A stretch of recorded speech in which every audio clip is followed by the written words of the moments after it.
Today I would like to talk about seasickness, which strikes about 2/3 of the population. Scientists really don't have a good idea of what causes seasickness. But over the years, I have discovered a few things that seem to help, and I would like to discuss them with you today. The first step in preventing seasickness is to get a good night's sleep. If you're tired and stressed, you're much more likely to have problems. The next thing is to not drink coffee or alcohol. You also don't want to have an empty stomach. You want to eat something light. You stay away from the greasy, fatty foods. So a bagel is ideal. Many people consider this the ultimate cure for seasickness. They also make what's called an anchor bar, which is also has a lot of carbohydrates in it. It has blueberries and ginger and things that also help aid in preventing seasickness. And actually, that's what this nausea relief medicine has got, a lot of carbohydrates in it also. So there's a lot of agreement on that. Many people swear by the bracelet that has a pressure point that you have to put in the right place on your wrist. In my experience, I have not been able to get this to work for any of the people that have tried it with me. Another thing is to take ginger pills, and this does seem to help a lot of people. You can also buy ginger candy, and these candies are really quite delicious. Now I want to talk about pharmaceuticals. One of the most popular pharmaceuticals is the patch. They're very easy to apply. However, it's very important that you not cut them in half. And it's also very important that you realize that they can make you very, very drowsy and sleepy, so you don't want to be driving or running heavy equipment or piloting the boat, because you could get in trouble. Dramamine is similar in that it also causes drowsiness. It's in pill form. And then you have Bodine, which is the least drowsy of them, but it still causes drowsiness. My wife gets extremely drowsy with the Bodine. And with all of these medicines, they take much longer to take effect than what the instructions will tell you.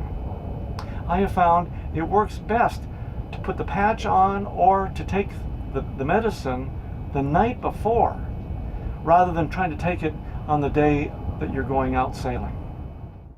Next thing I want to talk about is using an earplug. I put just one earplug in one ear. I get these earplugs at a gun range.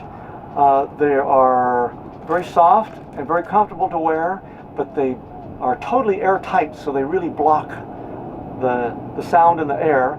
And by putting just one in one ear only, you have set up a difference between the ears, and that's how it works. Now, I found that it seems to work best if you're right-handed to put it in your left ear, or if you're left-handed to put it in your right ear. I don't quite know why, but you can experiment and try for yourself. Now, it's very important to put it in very deeply in the ear so that you have a really good seal for the air. As sailors, we like to sit on the high side of the boat. The extra weight helps balance the boat a little bit, and we go faster. However, if you get seasick, this can be a real problem. It is my recommendation that you sit on the low side of the boat. You can kind of wedge yourself in, and it's much more comfortable. You also don't want to sit facing backwards the way I am right now. You want to face the direction of travel. So the combination of sitting on the low side and facing the direction of travel is a big aid. Here is an example of someone sitting on the low side of the boat. Notice how comfortable she is. Also notice she is wearing an earplug in just one ear. If you catch yourself beginning to yawn or feeling a little queasy, which is an indication that you're getting seasick, there is something you can do right away. It's a very simple breathing exercise that's very effective. You take a very deep breath in through the nose and then breathe out through pursed lips. So it's in through the nose and out through pursed lips. It's very simple, but it's extremely effective. You'll find yourself feeling calm and the queasiness will go away. But you have to do it. I find often when I suggest this to people for the first time when they start feeling sick, they refuse to do it. So you want to practice this at home when you're not under any pressure and feeling fine, so that you kind of get it into muscle memory. And that way you'll be able to do it when you need it. Sailing is a lot of fun and a grand adventure, particularly if you don't get seasick. I hope my suggestions today will help you or your friends be able to spend more time on the water. If you have any other ideas, please feel free to leave me comments in the comment section below.